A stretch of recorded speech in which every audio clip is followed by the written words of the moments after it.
Join a group of friends that love playing Star Wars Legion. We will talk about rules, strategy, upcoming releases, battle recaps, and most importantly, a lot of trash. Welcome to the Legion Lads.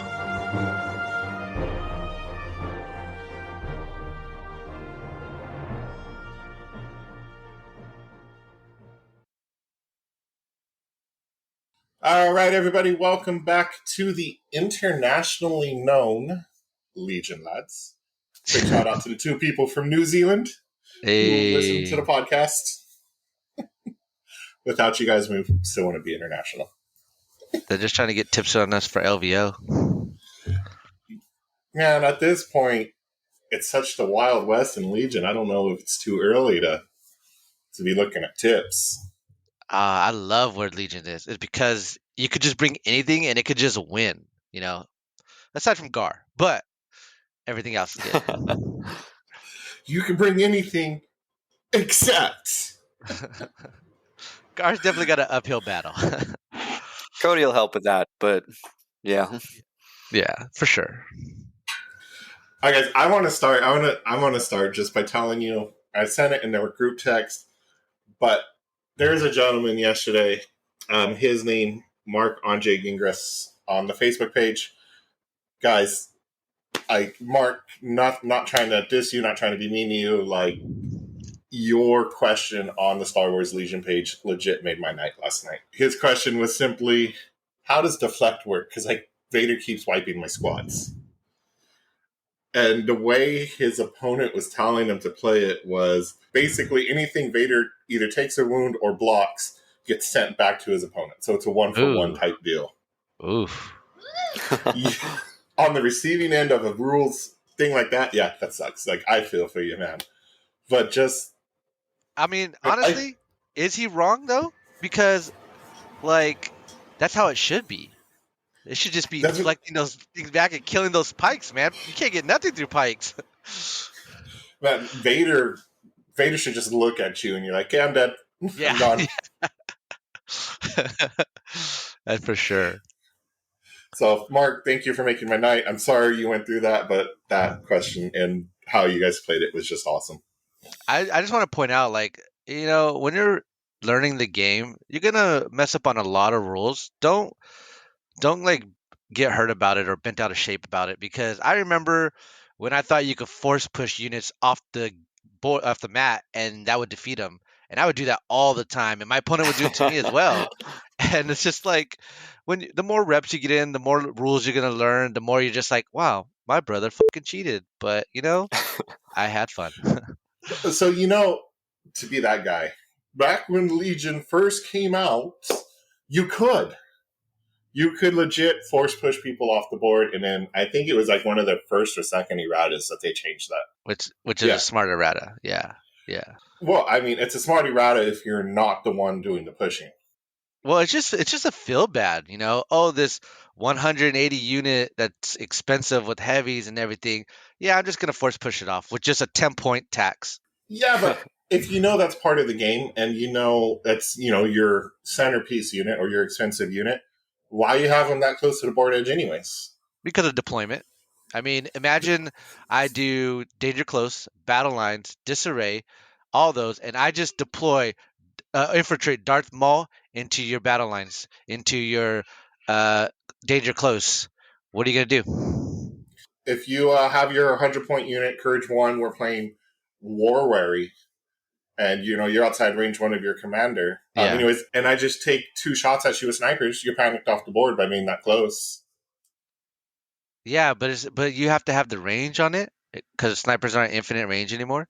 You have to be positioned for it. It's just, there's more steps you got to take to get that result, where it's just one action to get a unit off if they're already at deployment. Yeah, maybe, but I mean, you already have that with Force Choke, right? Where you can basically cripple a unit for 5 points if you get within that range 1. So I don't think that it's that big a difference to be able to say, oh, for 10 points, you can make them walk off the board if they happen to be standing within a speed 1 move. I mean, that's pretty close to the edge of the board. True, but I mean, Force Choke doesn't take out the whole unit, right? It's just one guy, and you can still do stuff with that unit. But when you force push a whole unit off the board, it's just, I guess it just really comes to like that's a no fun factor, and having no fun factors, Dijin, um, it's just not, it's not. No one wants to play it. Yeah, I agree. Yeah, I'm still hoping that Digin, like maybe not being nerfed, just kind of reworded so that his ability is considered an attack action. Yeah, I think that would make it more reasonable. It'll definitely make it easier to remember the rules because you'd think of it as an attack, and there'll be so many weird repercussions that it's just going to be complicated. I feel like if they're trying to just get a wound on somebody and not have to go through like, oh, since it's an attack, I could defend or I could dodge and all that, maybe you could just reword close transport, engagement, and line of sight to where he couldn't take advantage of those opportunities. But my issue is a ranged attack, even though it's not an attack, quote unquote, in melee. Like, so I don't have a safe spot. Just Den's going to be like, screw you. Yeah, Yeah, it seems like it'd be better if it was just like a range attack where the opponent doesn't get to roll defense dice. Like, I would be more interested in that. yeah, I agree with that. Okay, so we're going to do something a little bit different today. I actually have some rules questions. I'm going to throw randomly in between talking about our games. These rules questions are taken from the Star Wars Legion FAQ on the AMG website. They have already been answered by LJ. I just want to see if your guys' knowledge of the rules compares to LJ's, or if you agree or disagree with LJ's ruling. Does that make sense? You know, that makes sense. I eventually, when we get like segments in this podcast, I want it to be like a button that you push that goes teacher Adam, time to teach everyone. So yeah, I do have plans. So my brother-in-law is he does this thing like he calls us all nerds because I mean honestly we're nerds, we're nerdy and proud. But he does it in this particular voice, and it's the way he says it's awesome. So I'm going to get him to record it. So every time we say something exceptionally nerdy, I'm just going to insert it and like nerds, you know. I like it. Yeah, and again with my time freeing up a little bit, I'm gonna it'll be a little more produced, and I guess I got to stop playing World of Warcraft and actually produce. But dang man, I love my paladin. You guys can move on. Bro, you just need to get in more Legion game. That's it. Legion's life. But so my problem is I work 5 in the morning to 4 at night or 4 in the afternoon. So I'm in bed by 7:30, 8 p.m. So like coming home, getting a Legion game in, like that's not on my agenda, man. Bro, the answer is new job. You know, that is the answer, except for my job pays me incredibly well. I like it sometimes, most of the time. It's okay. There you go. All right, let's go. I'm going to do game 1. Let's go Dieter versus Michael. So this is a fun game. You know, I'm gonna be honest. Like a lot of my games lately that I've been playing have been come down really close, and this was one of those games. So Michael brought Darth Vader with burst of speed, force reflexes, force push. He brought an IRG, 2 strike teams, Dewback, and 2 snows with the flamethrower, and then 1 with the repair bot or a healing guy. And then he brought 2 squads of stormtroopers with some kind of weapon. I'm not sure. We end up playing fortify positions, major offensive, and recover the supplies. My LVO list, I was just playing my pikes, dodge spam with 3 commanders, and Darth Maul kitted out with. I decided to get rid of saber throw and do tenacity, force choke, force push, and then what was the last one? No, he just gets 1, and then vigilance as the commander slot. That's right. Shadow Collective only has 1 training slot. So in this game, Vader is scary. Vader's no joke. we put the boxes in the middle as we did, and I put a box way out to the right, and he put a box way out to the left that was behind my height 3 tower. So after deployment, I infiltrated Darth Maul behind that tower, which happened to be close to one of his boxes. So my plan was to go do Maul things and flank his left side, where Vader was more on his right side at the beginning of the game. So all I really had to do was when Vader was on the approach, is just attack Vader and hope to kill him before he gets close, and then grab my 2 boxes, hopefully grab his box, and then I don't need to get the middle box. Turn one, we kind of just he okay guys, okay. He scouted because I played my infiltrate card with Maul, and so he was like fanning out his army so that way Maul couldn't infiltrate as close as he wanted to. He scouted a strike team into the middle, like no man's land, so that way Maul couldn't infiltrate 3. But that mean his scout team was in range of all of my army with just a speed 2 move. So I was like, this is gonna be an easy pickoff. Um, that didn't happen. That didn't happen at all because he's got heavy cover because he was behind a barricade, and then he's got low profile, so he's blocking 3, and then he has RRG. Uh, and I kid you not, I threw so many dice at this one squad, it didn't die the whole game. It was ridiculous. And I'm not talking about like 1 or 2 got through. I'm talking about he would cancel like 5, and then there were still like 3 left over, and he just blocked them all. It was irritating, but I got to give that strike team the VIP because both his strike teams did that, but that one like took most of the heat and just didn't die. So that one act that I thought was going to be easy take for me ended up costing me like a lot of firepower. Um, so So what I'm I, hearing is you fell for the good old rope-a-dope. yeah, who would have thought? Low profile, really good at behind heavy cover on top of IRG guardian, and then he's just rolling white saves. He rolled so good on his white saves that Vader should have been rolling white because his Vader did not roll that good. Yeah. That's So anyways, awesome. yeah, it was a fun game. Turn one, he played Dark Descends for the reliable 2, and I played his Eminence to get a dodge on Maul. Pretty much the first turn was just getting in position, few shots here and there, and then his dewback was gearing up to flank on the right side. So I had to position and get fires. It was just gearing up for the dewbacks, shooting at the strike team, and then he had 2 squads, a snow and a storm, to stand by closer to the box that Maul was going to come by because he knew he was going to come by that.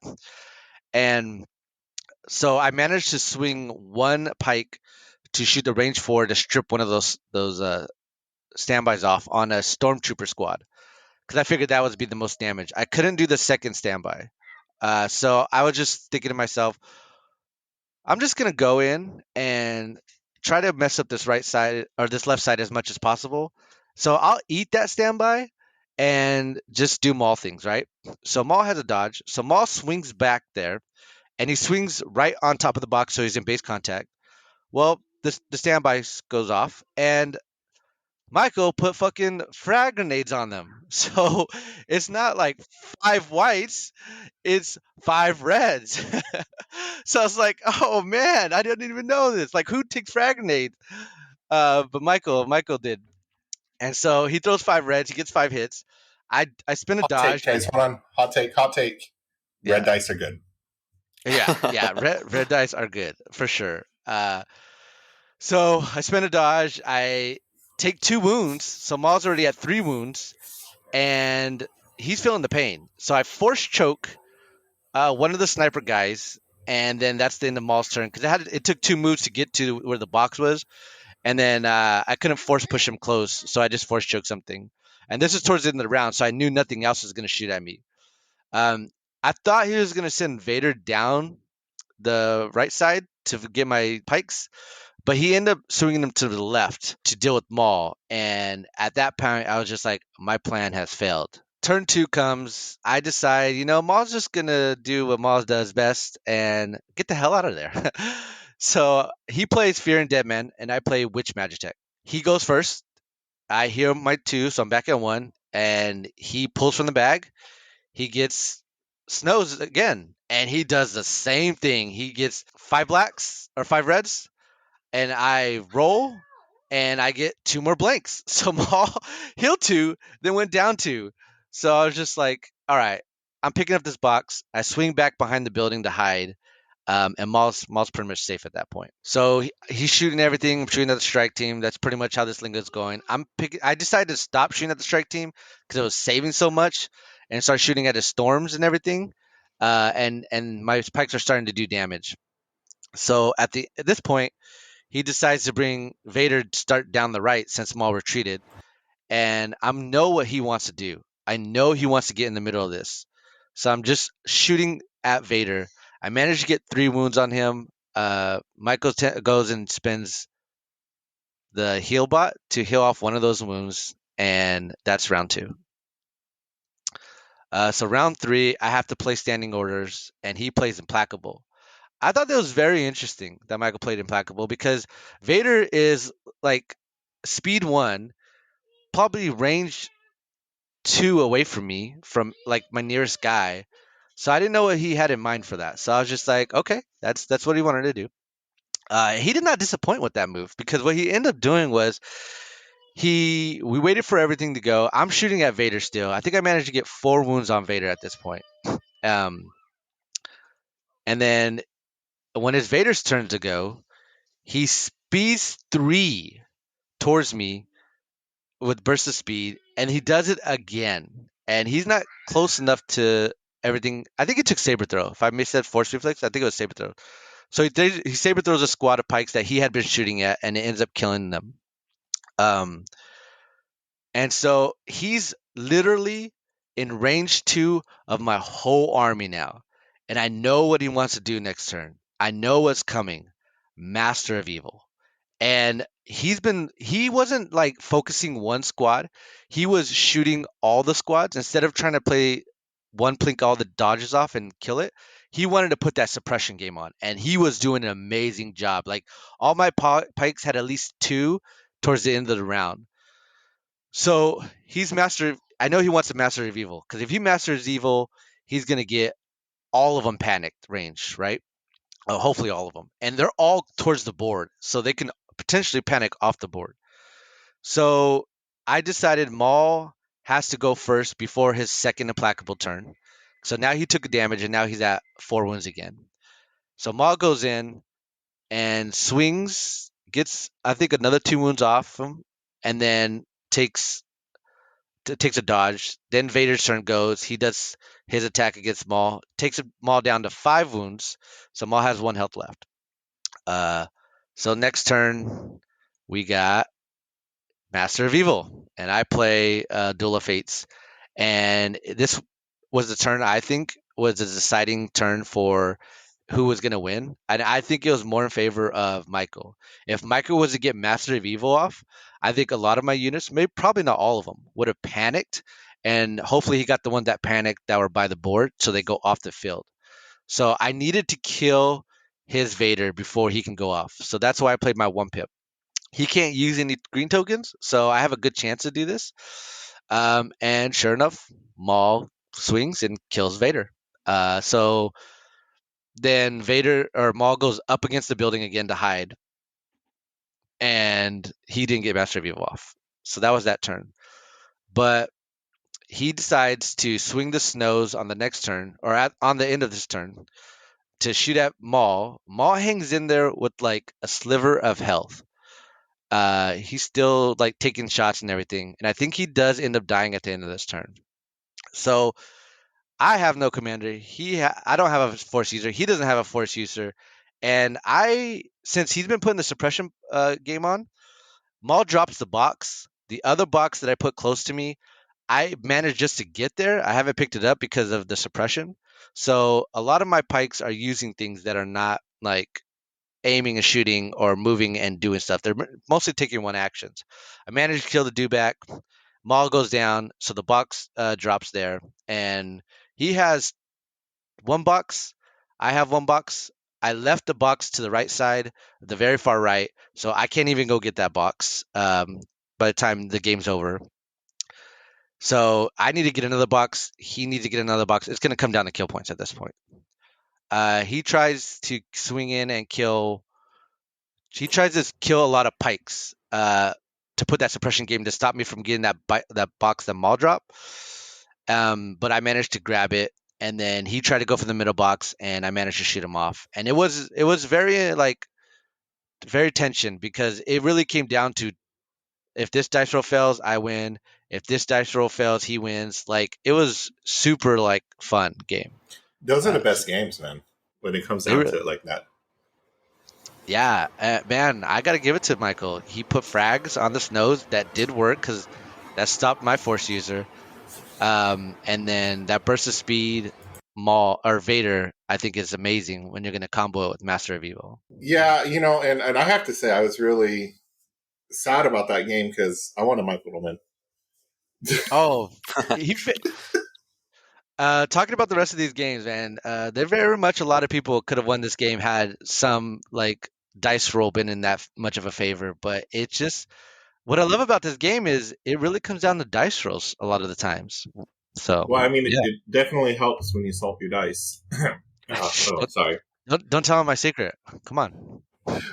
For legal purposes, guys, that was a joke. There is no actual proof that anybody does or does not salt their dice.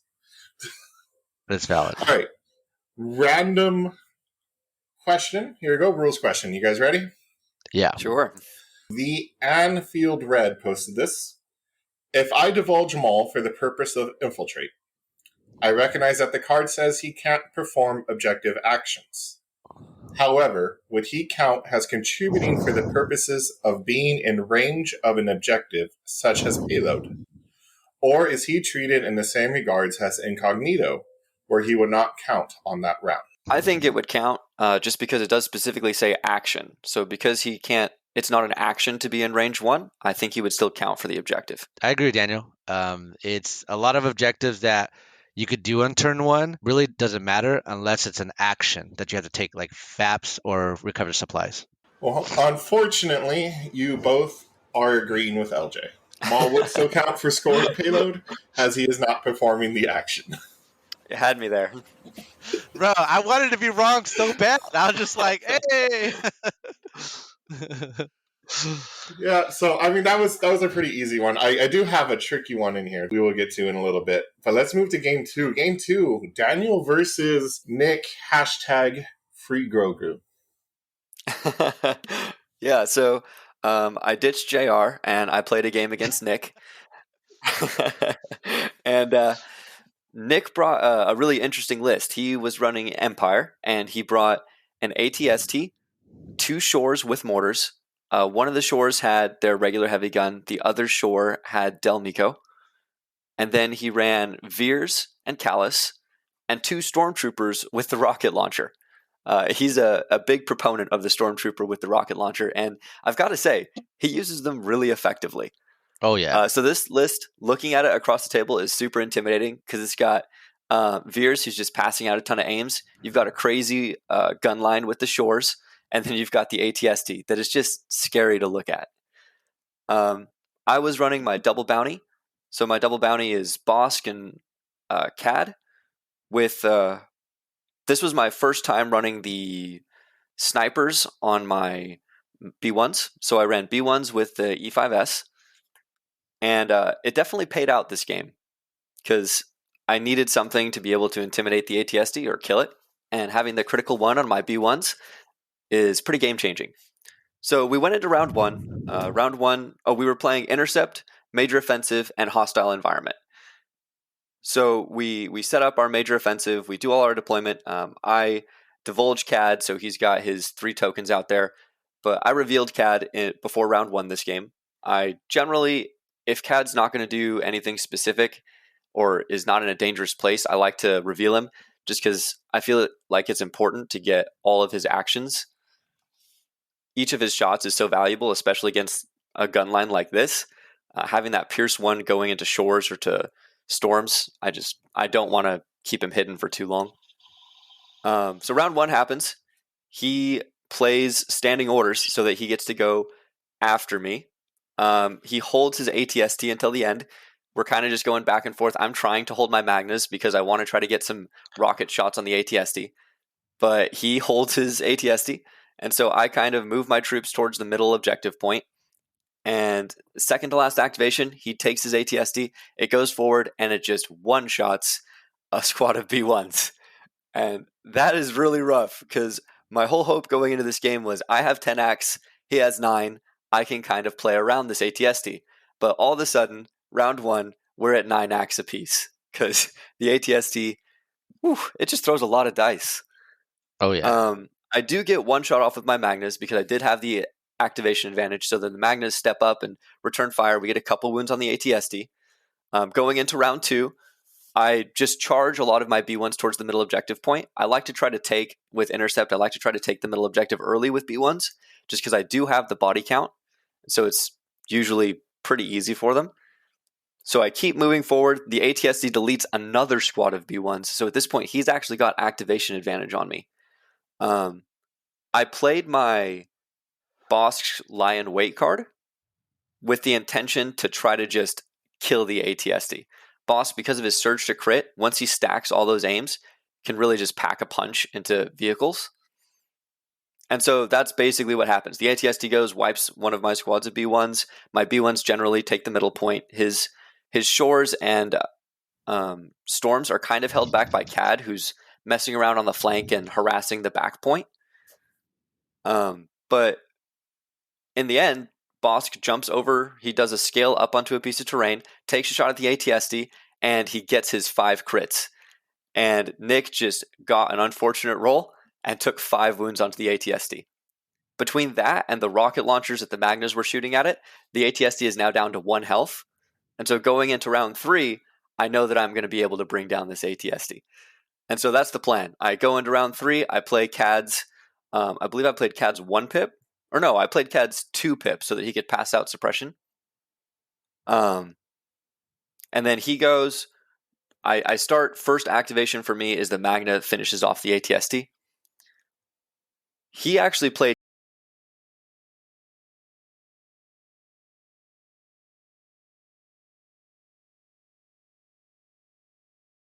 down Cad.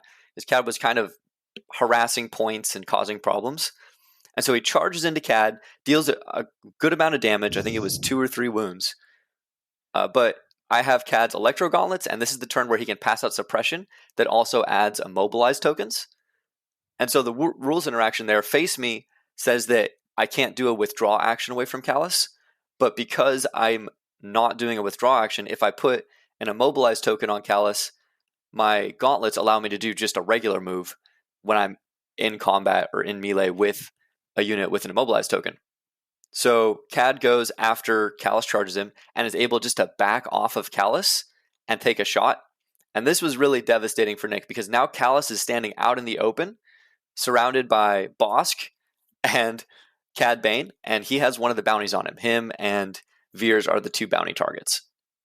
And so at this point, Bosk is able to pick up the bounty on Callus. And so I'm up 2 points, or 3 points to 2, because I was able to go 2 points to 1 in round 2. We go into round 4. He's down Callus, and he's also down an ATST. I play Bosk's 2 pip, his Reptilian Rampage, and some shores come around to try to contest the middle point, because we're in round 4 at this point. And Bosk just obliterates them. He takes 2 shots into shores. He's able to get an open angle because he uses his scale and his wound to take a free move and obliterates a squad of shores. And my B1s are able to, again, tie up the center point. So at the end of round 4, I'm able to score again 2-1. So this puts me in a really advantageous position because now I've got 5 points to Nick's 2. So even on the final round, he would have to capture 2 points. Capture 2 points, kill Bosk, or prevent me from capturing and kill 2 points. Plus, he's down in points because of his ATST going down. So going into round 5, I play Cad's 1 pip. Cad's trying to just cause problems. There's some storms holding down the back point, the storms and the mortars. And so he's just trying to kill things in the back. He's able to actually put so much suppression onto Cad that Cad's only able to take one action, even though he's got his 1 pip, which allows him to take 2 attack actions. So this is really disappointing, because Cad with 1 action is a very sad Cad.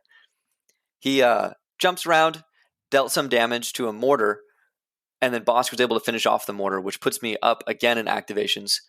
My Magnas, at this point, because we're done killing the ATSD, are able to move up into the center point, which he's trying to contest with some storms and shores from around. There's kind of a big central piece of terrain, so he's around on the right of it, hiding from Cad Bane. Beginning of round 5, my Magnas are able to charge into the shores on the right side, and they hit them again for a substantial amount of damage. This basically is where things locked up, because now I have a bunch of B1s that are safe, hidden behind a piece of terrain, sitting on the center point. I have Magnas engaged with shores, which the shores are not happy with. And then he has to take his storms that were backing up those shores and retreat so that the second squad of Magnas can't just jump onto them as well. So this is where Nick decides that he needs to concede. He knows that he's not going to be able to recapture the center point with the Magnas locked into melee with his gun line. It was a really close game. It was really exciting. But really, it was round 3 that switched everything, because I was able to kill the ATSD, which was just deleting B1 squads, and I was able to kill Callus. I felt bad because afterwards, when we were talking about it, he hadn't realized that that's the way that the rules interaction worked with Cad, and probably if he had known that, he wouldn't have charged Callus into him. So I think probably in future rounds, he wouldn't have, well, going back, he wouldn't have done that, and I think it could have been a really different game. Callus is a pretty dangerous force, and he would have been able to cause some problems, at least just threaten my Magnas. But at the end, yeah, I was able to take it. I think I was up 4-2 plus a bounty. Callus is good. I like him for Empire. They just need to fix his face-off work, because I'm with Nick on that. It's just a feel-bad moment when you go into engage with somebody and play face-off. Oh, you wanted me stuck? Guess what? I have disengage. Oh, I could force push you. Oh, gauntlets. It's. I don't know how. I just wish they would reword it. I don't know if they're intended just to hold up Magna Guards or Wookiees. Maybe he's not meant to hold up the big guys. Well, and I don't that's know. kind of where I was leaning too. Is like, if I'm Callus or fighting a Callus in real life, or in the universe, and I'm a lonely stormtrooper or a B1 and stuff, like, of course I'm going to be locked into combat. It's Callus.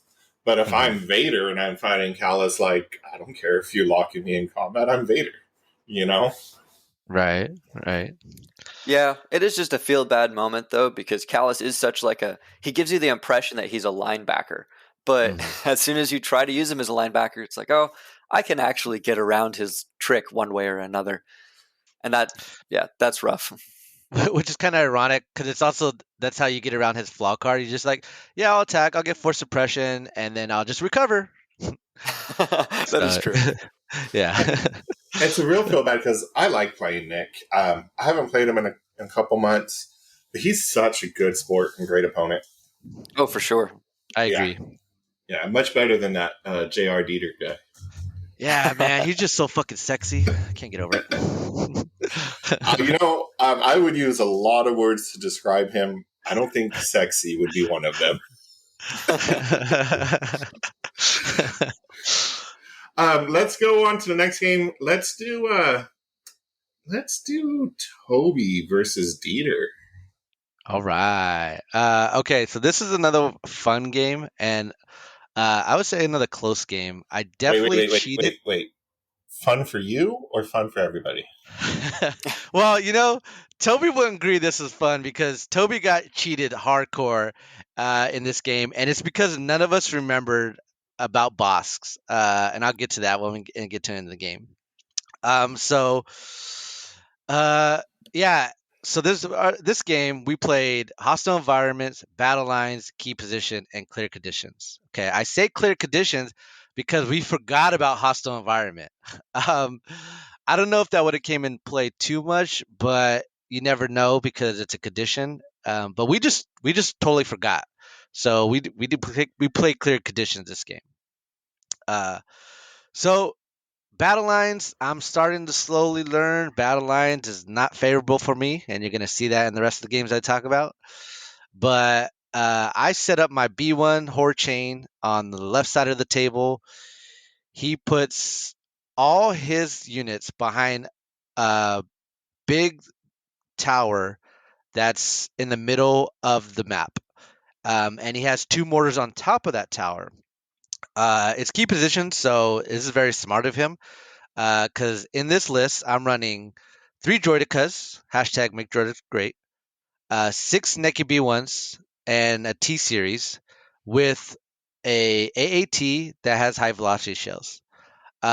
This list was pretty much I wanted to test out more of the Separatist Invasion cards and just have a little bit more fun because I want Droidicas to be great.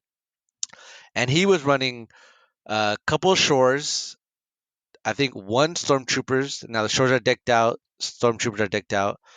A commander, 2 mortars, and then he has a strike team, Bosk, and Boba Fett. He's running Boba Fett's new cards. And I didn't know this until you play them. And I was like, oh, you're proxying them. He's like, is that a problem? I'm like, nah, man, it's cool. I'm cool with proxying. But if I had known, I probably would have played towards those cards. But honestly, it wasn't that big of a deal. So he, like I said, puts everything behind this big old tower in the middle, so that way he can get to the middle position, the key positions. There's one on the left side and one on the right side. The one on the left side's on a barricade, and the one on the right side's kind of in a big pillar type building. So he then puts a strike team on the left side because he sees all my B1s on the left side.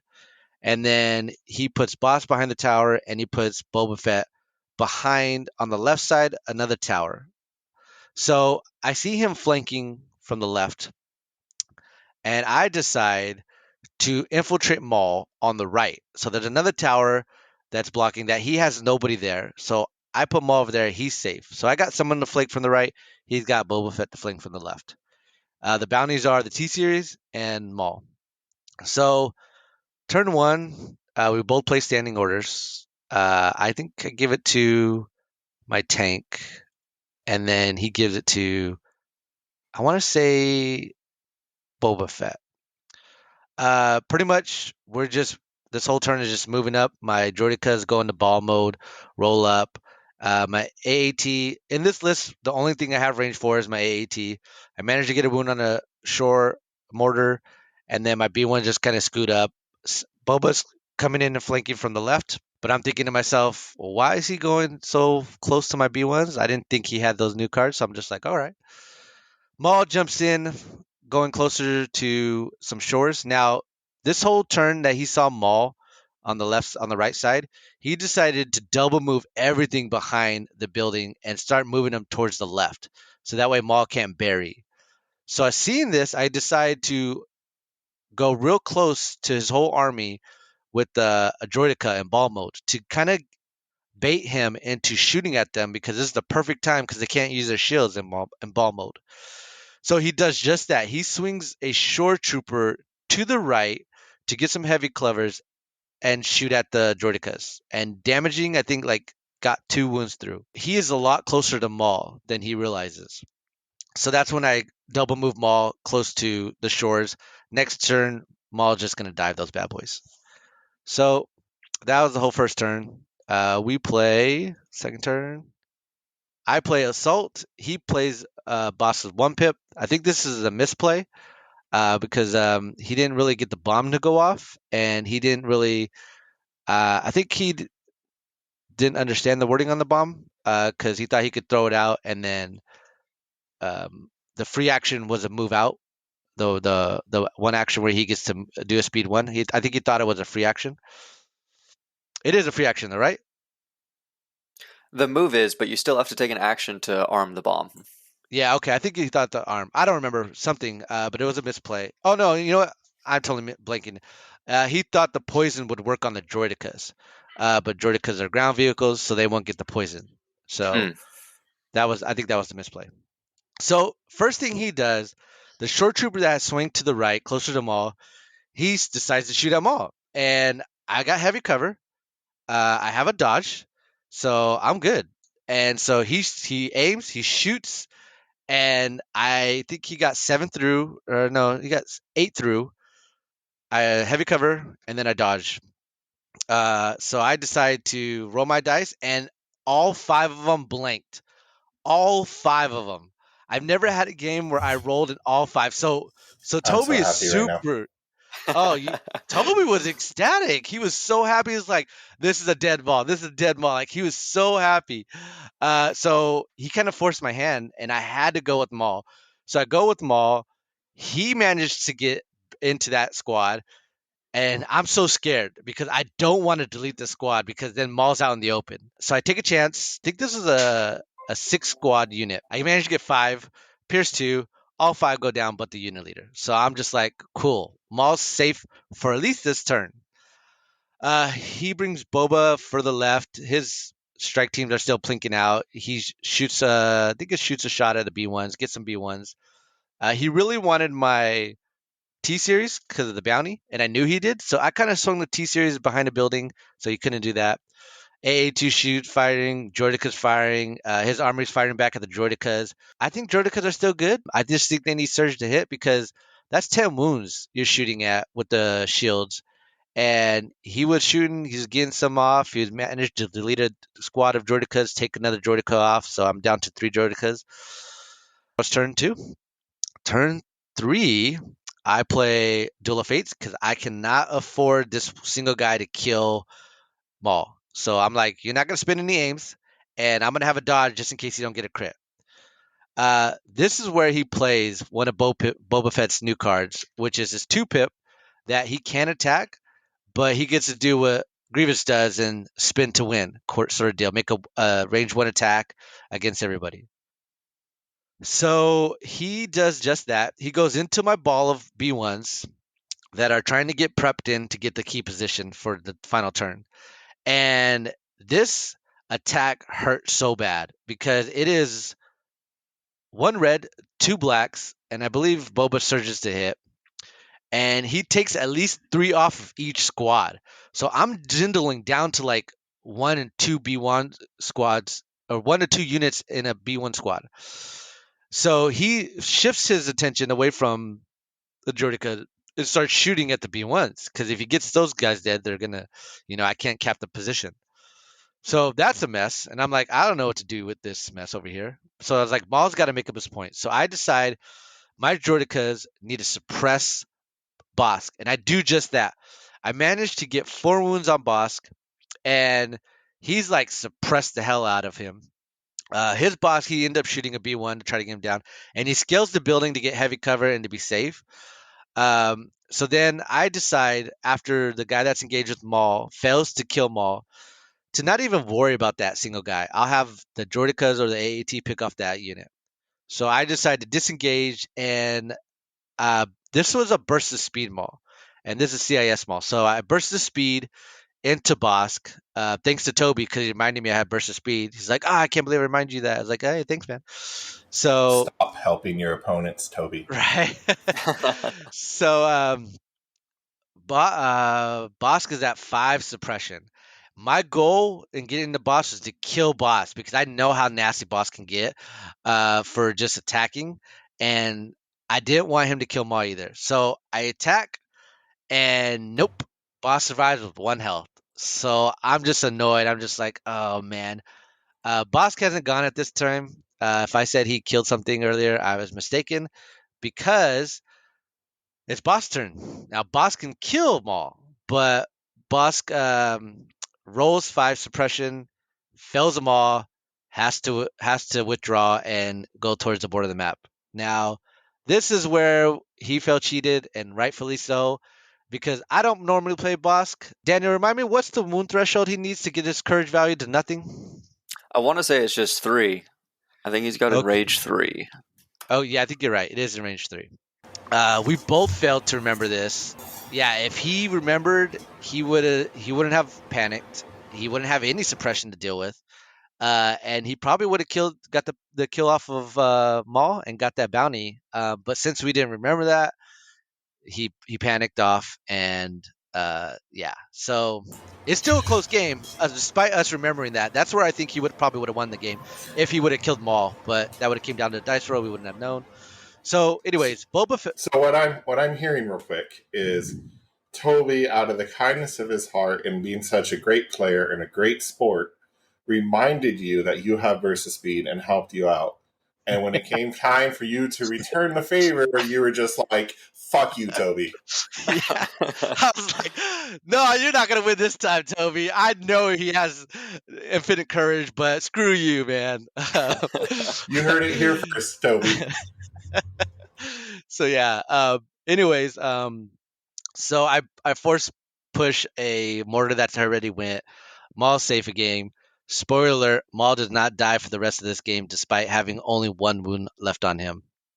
Boba's doing Boba things with his new command cards. I play push. He plays his one pip. So I need to kill Boba Fett because he killed all my Droidicas. He killed a lot of my B1s. Maul's killing Shores, his full squad of Shores, and strike teams. He has 2 strike teams. I forgot he had hit another one behind the building. The right side key positions is no one's going to go towards that because no one even attempted to go that. My goal with Mark Maul was to zone out his whole army, which he did. I have one set of Droidicas and an AAT to cap the middle. And then the B1s are just trying to get to that key position, but Boba's picking them up off because he has Arsenal too. So one of his guns has versatile, so he can melee, and then versatile to something else, which he's doing a great job. They're still coming dwindling down. I want to say this is turn 6. Well, turn 5 is pretty much the same things. I get like 1 or 2 squads of 1B1s. That's literally what happened at the end of turn 5 is I have 2 squads of B1s and there were only 1 unit in them. I had a T-Series deciding to go try to cap the third because he has a mortar and he has a commander. Maul did die. I forgot. Maul did die eventually. I forgot to what, but he did die eventually. Droidicas are going to cap the middle. The AAT is going to cap the middle. And then he has 2. The Shores can get to the middle, the mortar. And then his commander, Karen, can get to the middle. So I need a third one to cap this middle. But Boba Fett, I need to kill because he can cap that other position and win the game. He plays standing order. I play AI coordination to try to kill Boba before he does anything. But Toby played him smart. Instead of capping the middle, decided to swing behind a building and kill both of the B1 squad, which he does. Boba is stuck there. I think he does eventually die because he played emergency stem and he died. So no one can cap that left position. So the only one that matters is the middle position. But AAT does AA things, and I was able to kill Commander Karen, and that was pretty much game. But yeah, I think it came down to each of us only having 3 acts towards the end of round 6. So it's super close. But one of my third acts was an AAT, and we all know how much damage an AAT can do. Poor Toby. Yeah. So this recap of your game with him, you admitted he was a great player, helped you out. Did not return the favor, and then you tried to take away his kill. Yeah, Like, I was like, Daniel scarred me a little bit too much with Boss, so I was like, nah, man, if you don't remember, I'm not giving it to you. I think you need to buy Toby a drink after this little disrespect right here. Yeah, it was a good Guys, game. rules Fun game. question for you. You ready? Rules question. Oh yeah. This was posted by Mike House. I think that's how you say it. Can a unit that is outside the visibility ranges in limited visibility contribute to the attack pool if the attacking unit is within the visibility range for that game round? Are you talking about fire support? Yep. So in other words, if I have a clone trooper that's in visibility range 2, and I want to fire support with another phase 2 that's at visibility range 3, can the run at range 3 contribute to the fire support attack? The answer is no, because the other guy can't see. They both can see. So unit A, the attacking unit, is within 2. Not in the sense of limited viz. So you got to do a little bit of imagination here, and there's fog around. Unit A can see because it's range 2 that permits it to shoot, but Unit B is in range 3 and he can't technically see because of limit of vis. Daniel, do you agree? Disagree? Ooh, I would have to look at the wording on fire support because the question fire support requires you to have line of sight and range, but I don't remember if it says if it's the weapon or in range of a ranged attack because you can't perform ranged attacks beyond range 2 from limited visibility. So if it's a ranged attack, then you probably can't do it. I'm going to say yes, just to be contrary, that you can make the attack because you're still technically in range and they're not the ones performing the ranged attack. Well, Dieter would be right in this case. According to LJ, the unit needs to be able to make a legal attack to contribute to fire support, even if they're not actually making the attack. He is in that fog. He cannot technically, because of the game condition, see the opponent at range 3, so he would not be able to contribute to the fire support. That makes sense. So I have one more rules question. But I'm going to say that for the very last because I think it's the most interesting. Real quick, Dieter, 2 more games of Roman versus Ian.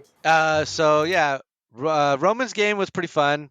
I played another Separatist Invasion one. He played a Vader, Vader Stormtroopers, Dewback, and Snipers. It was hostage exchange, so pretty much I sent Magnus to go, do Magna things. I sent Grievous to go do Grievous things. He sent Vader and Callus. He had Callus to do Callus things and Vader things. Came down really close. He kept backing up with the hostage. He stopped my hostage because my hostage has to AI shoot, so it couldn't get as far as it could. And Callus and Vader shut that down. So Vader picks up my hostage. He's running away with the hostage. All my B1s shoot. They manage to kill, drop it in place. Grievous goes after that hostage. Instead of picking up the hostage, he goes and just does Grievous things and shoots, lightsabers, killing things in the back because Vader's tied up. And then he decides to retreat with Vader. Callus is dead. Vader is trying to get to the back while killing Grievous, but doesn't manage it. And then the B1s kill Vader and eventually picked up my hostage. And that was the game. It was a really close one too, but there were some good dice rolls. It could have been any game, turn 6, because I didn't have my hostage for after turn 1 for the whole game, and I had to overextend a lot just to get there. I don't think I've ever heard those 2 phrases put together in the same sentence before. Roman and good dice rolls. Yeah. Like, don't get me wrong, Roman, no disrespect. Roman is an excellent player, great opponent, fun guy to be around to play with. But that guy cannot roll dice. His dice hate him. I don't know what it is. I think you did, pretty good rolls in this game. Sometimes they did fail him, but I think where it did matter, it mattered. But I had a Magna tied up with the Dewback, and that's all that Magna's job was to do is tie up that Dewback. And he was killing those Dewbacks, or killing those Magnas, but the Magnas were able to hold on and just tie up that Dewback for all of 6 turns. Oh, that sucks. All right, and in your game against Ian, which I want to go on the record first of all and ask, how is he as an opponent? I have never played Ian. So Ian's still relatively new to the game. This is his first 800-point game. So I didn't want to do a really hardcore list. I just wanted to do a fun list. So you brought 8 B1s. So I brought an AAT, I brought Darth Maul, I brought it all, right?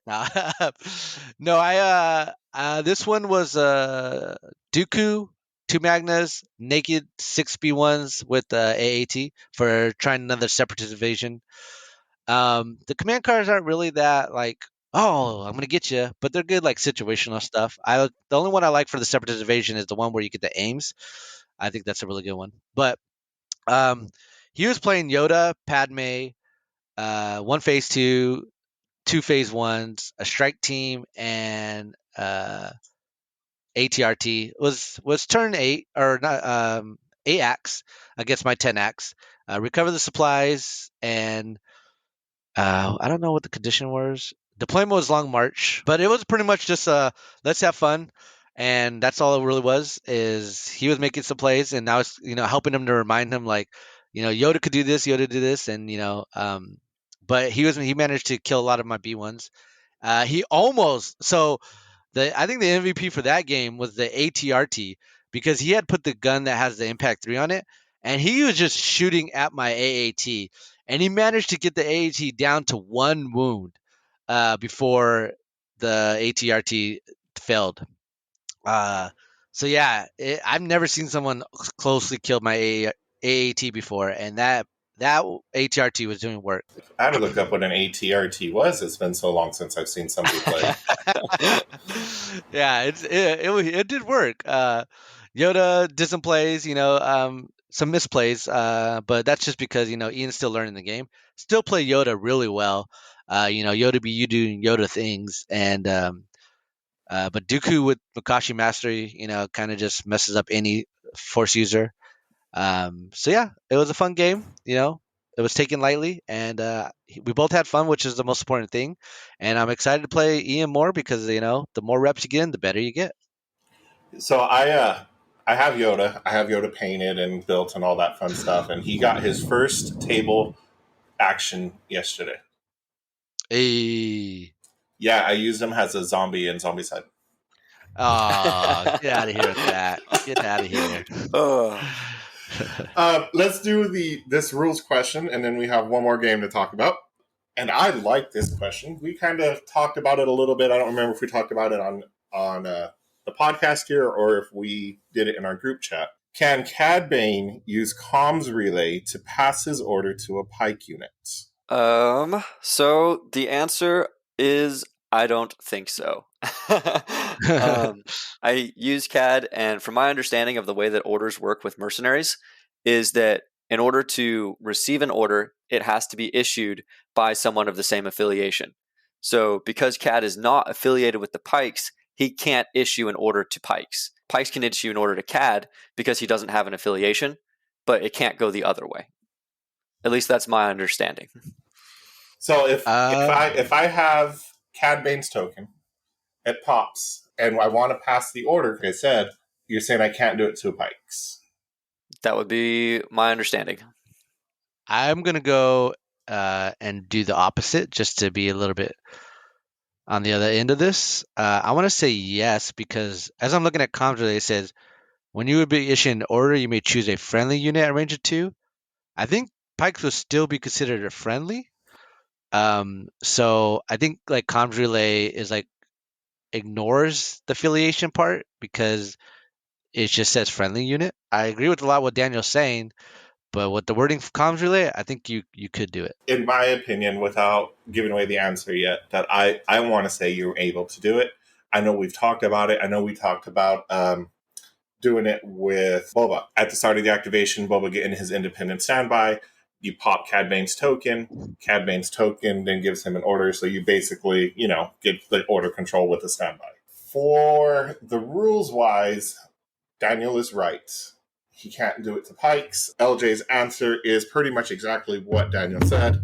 No, the comms relay cannot pass an order because the Pike unit has a different affiliation than Cad Bane. The relay cannot be used, so you cannot attempt to use it. My question now, and it just popped in my head, Cad Bane's not affiliated to anybody, and Old Man Boba's not affiliated to anybody.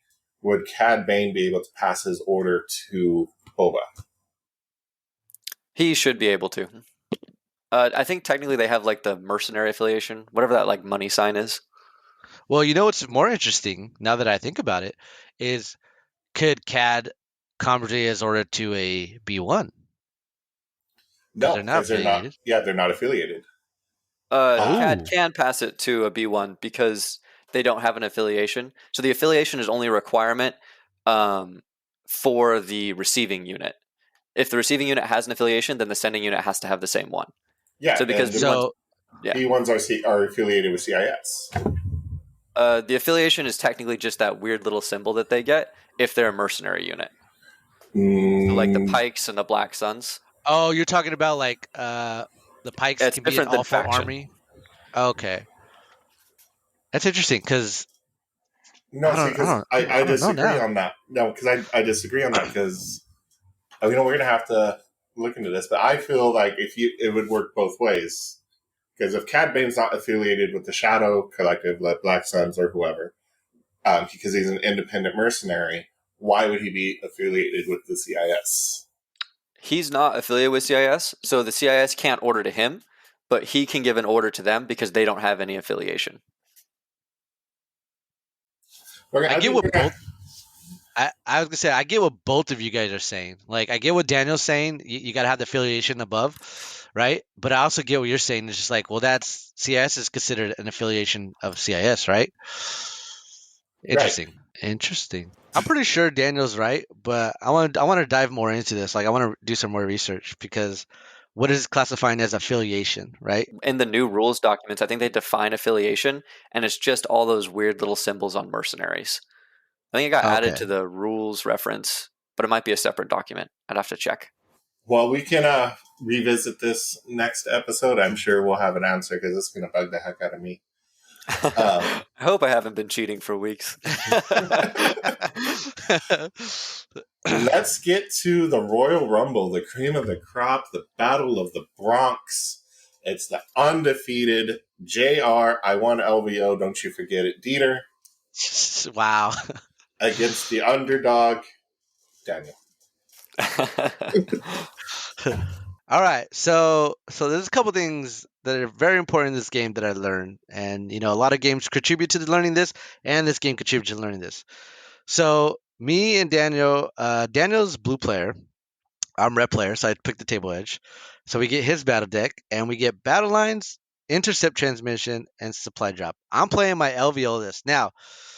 This LVO list is not the same as the one I did with Michael, and it's important that everyone knows this because I changed my list because I noticed that people are going against pikes, the dodge spam, they focus on suppressing them.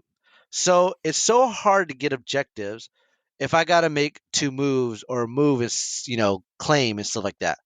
So this list is a little bit different in that I got rid of a lot of my precision scopes, and instead of 4 scopes, I took 2 capos in a unit instead of all of them having the aim guy.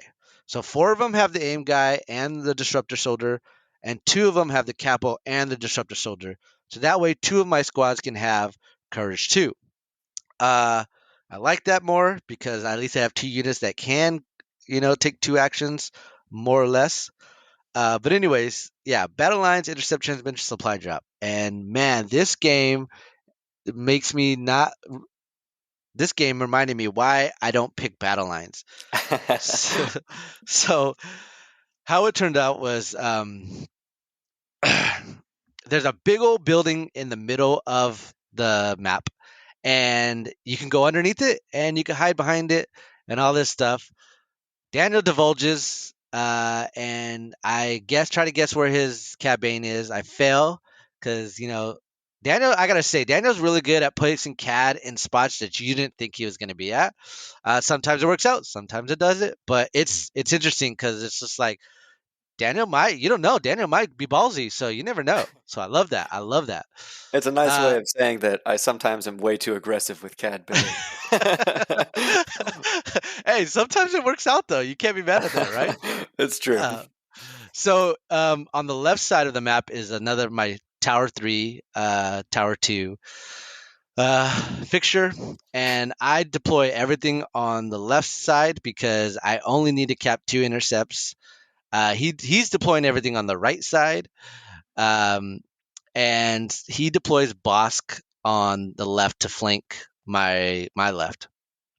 He bounties Maul, and he bounties T series, and I decide to infiltrate Maul inside the building so no one can see him. So he's pretty much safe. So Bosk is doing boss things. He climbs up that tower. He shoots at my pikes. He gets a couple off. That turn, I shoot whatever I had left because he pretty much goes at the end of Bosk. And I managed to get 4 wounds on Boss. Beautiful. Dead Boss. Not even worried at Boss at this moment. He reveals Cad Bane on turn 1, and Cad Bane double moves and shoots at a guy. I think he moved and then hit, or He shot it. I want to say it was one of your squads that had the capo upgrade, and I think he yeah. pulled a couple units, a couple models off.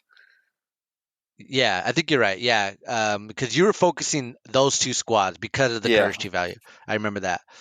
And then Cat goes and hides behind a building. He's moving his B1s and Magnus and standing by because of Maul. Because if Maul comes out, you want to wreck Maul's face. And learning from Adam's game, if Magnus are going to stand by, Magnus are going to charge. So I was like, yeah, I'm not gonna let this happen. Um, however, all his B1s of Magna are behind this middle building. So a lot of my range 4 can't really strip off those standbys. So Maul has to play safe this turn and just pretty much chokes a guy from the building because Daniel got a little bit too close. And it was a Magnus, so it's not like I killed it. It just got a wound. So turn 2, he plays Reptilian Rampage. I play his Eminence. Turn 2, he goes with boss first, and because I believe you won the roll off. Yeah, I think so.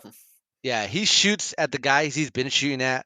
While this is going on, we're getting our supply drop, so a lot of stuff we got supplies on. So he's shooting that one squad. He gets him down pretty low. Uh, or maybe this is the one you shot I the think one he with the double courage shot, too. and I think he didn't kill anybody. He just added a bunch of suppression. I think you're right. I think you're right. Which his gun is suppressive, super huge. Yeah. So then he takes a wound, another wound, and goes and hides on top of this building. Now, I wish I could show you guys a picture of this tower. It's a beautiful tower, but the way it's so high up that if you look below at a certain angle, you can't see anything. Like you got to be in the perfect spot to see anything, and it's got to be on the side that they're on. So yeah, I can't kill Bosk. He's safe. There's nothing I could do. Uh, I don't know if it was this turn, but spoiler, there's a turn where he rolls his regenerate and he regenerates it all off. And he regenerates 3, and then another turn he regenerates 2. And at this point, I'm just like, you know what? I'm not shooting Bosk anymore. Screw that noise. So I managed to force push some Magnas into the open, not to get shot at, but for Maul to, because Daniel's still doing the move standby thing. He caps turn 2. He capped both intercepts, so he's at 2, and I'm at 1. I kept mine. I managed to swing some Magnas out, and I just based them safely, so none of the standbys trigger, and I wrecked some Magnas. Um, Boss or Cab Bane do Cab Bane things, moving out, shooting, and then going back into cover. B1s are slowly moving up, and I have to safely get my guys underneath the tower because he's dwindling down my pikes. So they're the ones that need to cap the middle. So I'm overestimating the B1s of how many he's got close to the middle, whereas a lot of my pikes are still far away that they can't get to it. I decided turn 2 to give it to him for that reason because I figured I can at least snipe some things, get some things low. I was honestly banking on killing Bosk, but as you can see, I did not calculate that.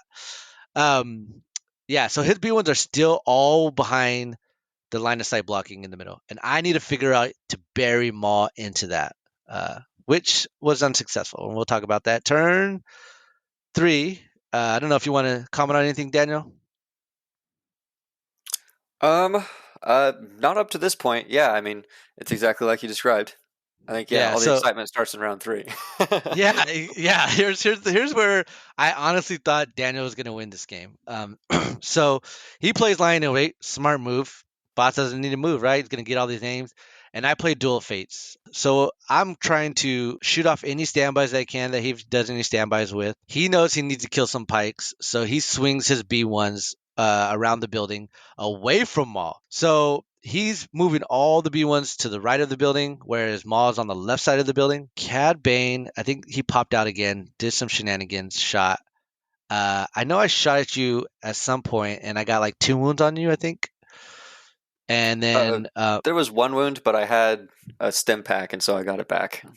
oh, that's right, that's right. So Magnus, uh, Maul's took in 3 health damage this turn Yeah, from the the Magnus. Magnas hit him. Yeah, yeah, and oh man, this is where I'm failing my dice roll because Maul's not getting anything through, and Maul has a dodge, mind you, each time he ends the round to save it with vigilance. So it's not like I didn't have Surge to defend. what happened with Maul is he did some things with Cad, and I had to go in with Maul because the other magnets were in range 2 of Maul, and I knew he was going to charge Maul because I had dwindled down the other magnet guards to like 1 or 2, so there was room for him to charge. So I decided I needed to go with Maul. After Cad Bane had whip, Maul has disengaged his turn. He goes into Cad Bane. He strikes Cad Bane. I think gets him down to 2 health. And then he force pushes some B1s that I already shot at that I only had 2 units. But I was able to push Maul up against the building. And when I force pushed him, I force pushed those B1s to where nothing else can base me. So Maul's safe this turn. Um, and then he swung the magnets out because I took some standbys with some guys. He swung the magnets out, shot some standbys off, and I dwindled down some more B1s. Am I forgetting anything? No, but I do have just a little bit of commentary on it. My Yeah. my thought from my perspective is I had my CAD. I was intentionally trying to bait Maul to come back around the building so that my magnets could charge him, but I made a couple pretty serious miscalculations that hopefully I don't make in the future. The first one was I totally forgot that he could come up against the wall, and that would mean that 3 guys could protect him from a magnet charge. Because in my head, I was like, oh, if he goes into base contact with CAD, then I'll be able to charge him with the magnets. But that was not the case. And the other is I totally forgot that this was the Duel of Fates turn, and I couldn't use CAD's dodge tokens. And so Oh Maul's yeah. attack on CAD was far more dangerous than I was anticipating. As in my head, I was like, oh, he'd have to get almost a perfect dice roll, and I'd have to almost completely blank in order for him to kill me through 2 dodges. But to kill me without any dodges, that's a much simpler task. Yeah. So that was a pretty big misplay from me right there. Hopefully I don't repeat that in the future. That's why we practice. But it worked out in the end because Cad Bane ended up surviving. And I honestly, I think you have backed to one of the wounds off. I think you had said that, yeah, because we were playing supply drop, so he had a backed up. Bosk eventually does come out, shoots at another the Pike squad that he's been shooting at, and this one Pike squad he's shooting at is the one that's capping the intercept. He's hoping to get it to panic. It didn't panic, but it's dwindling down to like 2 or 3. So that was that turn. Now this is an important turn. This next turn, and the reason why I say that. So at the beginning of the game, I was talking to Daniel about his list, and I was just like, you really don't need gauntlets on Cad Bane because he's really could just poke out and shoot and be safe all the time. And Daniel's like, I know, but you got that safety of using it against linebackers and fortunes. I was like, yeah, I guess so. Well, I am mistaken, ladies and gentlemen. This is the turn that Gauntlet is just amazing, and now has just made me want to slap gauntlets on Cad every game because Maul is at 3 wounds. I'm gonna play Witch Magic. That's a no-brainer. And he's gonna do gauntlets. I figured as much. But he plays Cad Bane's 1 pip, where he gets 2 attacks and then Candy Look. So heal 2. I'm at 1. Maul has a dodge. I'm not scared, right? But I'm thinking I'll be safe. He gauntlets Maul, gets a wound through Maul. So Maul's back at 3, I believe, and he gets 3 mobilized. He's planted there. There's nothing Maul can do. Any play that I want to do has now been shut down. And there's a full squad of magnets right next to me. And Cad does Cad things, and he doesn't disengage, but he moves, but he can move because of the mobilizers that he planted with the gauntlet. And Cad Bane has some fires on some pikes and dwindling down my pikes some more. So yeah, so I was like, what am I gonna do? I have no idea what I'm gonna do. And then it dawns on me like, I'm gonna get hit. So I need to dwindle down some firepower. So I force push the magnets into me. I probably aimed an attack, tried to get him down as best I could. I think I took off 1 or 2. Was definitely not enough because I'm still base contact with the 2 B1s that are just 2 guys, 2 miniatures in a squad. Not a big deal. He goes with his T series, gives him surge. I'm not scared. Still 2 guys, not a big deal. He aims and goes with the B1s because I still have a dodge, and it's imperative that I use. He probably wants me to use my dodge on this attack because the magnets can hit harder. Uh, Yep. he he gets a hit and a crit on the dice roll, and I don't even think you need to spin the aim for that, right? I can't remember, but I Yeah, just remember being shocked by it. yeah, So So you're upset because he's rolling like you. Yes, no one can do that but me. Where's my uniqueness in this universe? Yeah, so he managed to get 2 hits. He spins the surge to get the second hit, and I'm just like, okay, not a big deal. It's 2 hit. Maul has 3 wounds. I roll those 2 hit because I don't want to spin the dodge because I want to save it for the Magnus, and I get 2 blanks. 2 blanks. What happened is I'm at 5 health. I have 1 health left. So for the rest of the turn, we're shooting back and forth. The squads of B1s that swinged out to the right of the building, I decided I'm not going to kill Cad this turn because he has 2 dodges. He has a supply drop dodge scanner. He has low profile. He has 2 suppression, and he has a cannon look. I'm not going to get nothing through on this turn. So I decided to focus his B1s, and I managed to start doing that down his B1s. And I think at this point it dawns on me I need to stop focusing on Cat and Bosk and just focus his B1s down because I know I have the firepower to take him out. So towards the end, he has his Magnus, and I need him to fail this roll so bad. So he aims and he attacks. And I want to say, correct me if I'm wrong, Daniel, he only got 2 through this whole attack. Yeah, I think after the dodge, I think it was only 2. Yeah. Well, after the dodge was only 1 because I remember only rolling 1. Remember when I closed my eyes? Yeah. Yeah. So it's in my favor. This whole attack, he only managed to roll 2. I had a dodge. I spin the dodge. I have a 66% chance to save this, and he only needs it to be a blank so Maul dies. So I was so nervous. I closed my eyes as I roll into the thing. I managed to miss it. And so I was like, oh man. So I made sure my hand was over the box and I roll it again with my eyes closed. And it ended up becoming a blank. Boom. Maul is dead. So Maul's dead. And I'm just thinking, damn, I can't cap the middle as good as I can. Thought this game was sealed in Daniel's favor. I knew there was a small margin for me to come back, but Daniel's a smart player, so I knew he was going to take that. Yeah, so after I killed Maul, I was obviously ecstatic because I was like, yeah, I pretty much win. I have the back point. They can't really contest that. The middle point, I have a lot more activations around. I've still got Bosk and Cat up.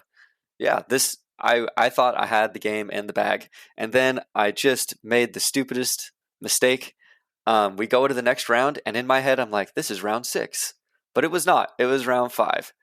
And so I start swinging my droids. I'm just counting activations. I'm looking at the center point. I'm looking at the left point. I'm looking at the right point. I'm like, oh, I can contest the right with Bosk. The middle, I'll just make sure that I just overwhelm with my guys. I won't even worry about killing pikes. I'm just gonna try to engage and slow them down, and then I'll just cap the back. I had 1 squad of B1s chilling back there, and we get about halfway through the round, and I realize actually JR tells me, he's like, this is round 6 or round 5. And I'm like, oh no. At this point, I've dove Cad into the middle of a squad of pikes to prevent them from moving to the middle point. Pikes have a very serious melee attack with the 2 whites apiece, and this is a full squad. And so I don't get any cover because I'm not far away from them, and they end up taking out Cad, which all of a sudden we're now back on even points ground. Of I've lost a couple points, he's lost basically just Maul at this point. And yeah, so round 5, I made terrible decisions. His pikes start coming around from his perspective the right side of the building and just wiping out B1 squads, which is the activations that I need to capture the center point. So halfway through the round, I have to switch my paradigm and be like, oh no, I need to start saving these guys or killing pikes or something. And so then when we get to round 6, I've lost Cad. Cad is dead. I have some B1s. I have my commander still. I have 1 squad of Magnus. The other squad got killed by Maul / shot when he left them. And so I try to intercept. He's sending a squad of pikes to my back's capture point so that'll be contested. And then he wants to win the middle and win the right. Because at this point, I'm still up 4 points to 2. So I still have a pretty good advantage. But if he's able to capture 2 points, then he's going to even it. And if he captures 2 and ties 1, then I'll lose. And so I see this squad of pikes that's about 1 speed 2 move away from, or 1 speed 1 move away from my back point. I'm like, oh, I need to send somebody to go tie them up. And so I send my commander. He runs over and ties them up in melee. But I was not careful enough with his positioning. And so that pike squad is able just to withdraw back onto my back point, which now means that my back point is tied with my B1 squad and his pike squad. The middle point ends up being in his favor. He's able to bring up some of his capos from the back. This whole game, Bosk has basically scared the capos into hiding in the back corner behind a building.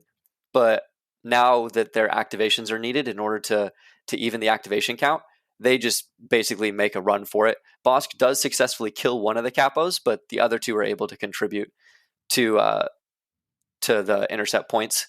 And so then he's able to win the center intercept point because he's killed enough of my B1s and he's able to move up enough of his pikes. And the back center point, I'm able to contest with Bosk. He runs up, but he's able to send, again, a second squad of pikes so that he takes that one. And in the end, he's able to beat me because he captures his point, the center point, and then he ties up my back point. So he gets 4 more points in the last round. And so the game ends at a 6-2. A 6-4. Or 6-4. Yep. Yeah. I had such hopes for you, Daniel, such high hopes. I did too. I was already seeing the end of the game at the end of round 4. I was like, I have won. I'm done. And I checked out a little too soon. Yeah, it was when we were playing that turn 5, when Daniel was moving, because like I could pretty much, anticipate Daniel's move sometimes, and as he's moving, I'm just like, this isn't. Is Daniel preparing for the end of the game on turn 5?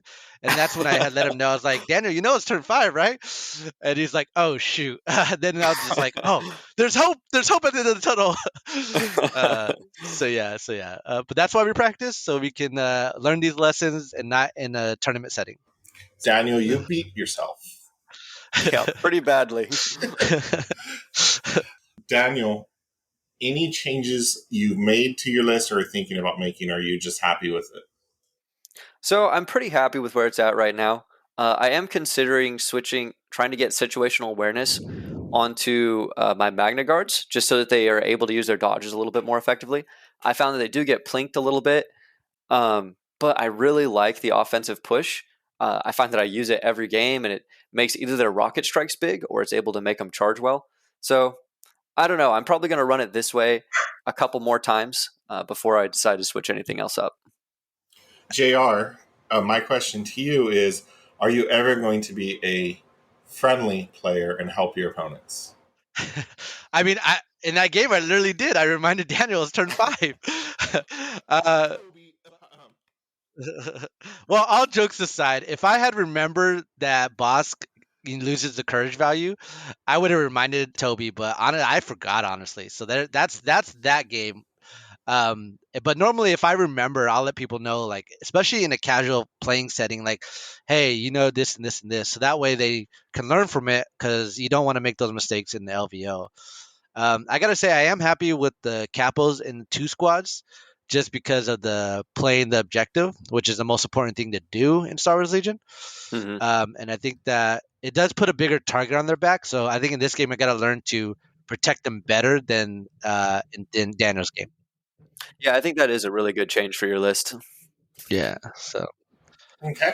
Yeah, me, I played absolutely 0 games in the past 2 weeks. I couldn't tell you why. I wanted to. I did, but excuses. Life happens. Excuses. So the changes I'm going to make to my list is actually play it. I mean, I think that would be the biggest shocker right now. I did want to say something. There's one thing I'm still sort of confused on, because it's a keyword that seems like it's been set in stone, but I can't get past my head yet. The scale keyword. Daniel, can you explain to us, like, how can you move up height 2? And because I just, Adam, when you posted that in the chat, I barely found out I can use scale to climb over a wall that I can't land on top of. I did not know I could do that, because that came into effect in Roman's game, where there was a fence that I could land on it, but I didn't know I could scale over the whole thing and then take another action. Yeah. Basically, the way that it works is because scale triggers off of a clamber, you're clambering once and then clambering the second time for free. So you can get up height 2 as long as you start at the base of the building. And because scale makes it so that your clambers you don't have to roll damage for, you can climb a height 2 building in one action. And that's kind of the same for getting over stuff, is you clamber up and then you clamber down without ever landing. Okay, that makes way more sense now that you said it that way. I don't know why, but I was reading it when you posted it, Adam, and I was just like, I don't know why my brain's not wrapping my head around this, but words are hard sometimes. It could be because it was 11:45 at night. I'm just saying. That's true too. That's true too. All right, guys. That's about all I got. You guys got any more questions? Anything you want to add? I don't think so. All to me, all these games were very close. Could swing either way. But Lady Luck's been loving me so far. Well, somebody's got it. All right. Well, everybody out there in podcast land, thank you for joining us. My name is Adam. Hopefully, you'll be seeing a lot more of us, or hearing a lot more of us, and actually seeing us eventually. We do have some plans in the works, just waiting for everything to get finalized. My co-host J.R. Dieter and Daniel. Daniel, real quick, I never asked you, what's your gaming experience? My gaming experience? This is my first miniatures war game. Aside from that, I've just played board games. I love board games, and I love Star Wars, and so that's why I'm here. What's another shame of travesty is that all three of us love board games. We need to have a board games night. That would be fun. Yeah. So I'm going to have my activities director get in touch with your activities director, and then right? That's what it really comes down to. If it was up to me, we'd be playing board games 24/7. Oh yeah. But it's not up to me. As is life, my man. As is life. All right, guys. Thank you for joining me. Thank you for listening. Until next time. All right. See you guys later.